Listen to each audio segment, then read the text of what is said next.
حدیث میں آتا ہے رسول اللہ صلی اللہ علیہ وآلہ وسلم نے فرمایا، تم میں سے جس کے پاس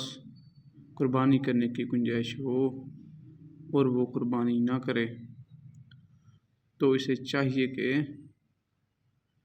ہماری عیدگاہ کے قریب بھی نماز پڑھنے کے لیے نہ آئے۔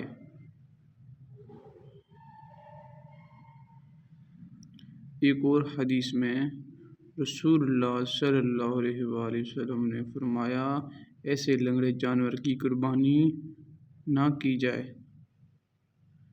جس کا لنگڑا پن واضح ہو،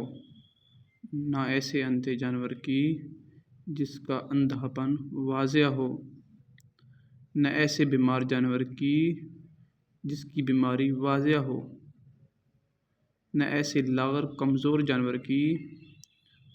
قربانی کی جائے جس کی ہڈی میں گودا نہ ہو۔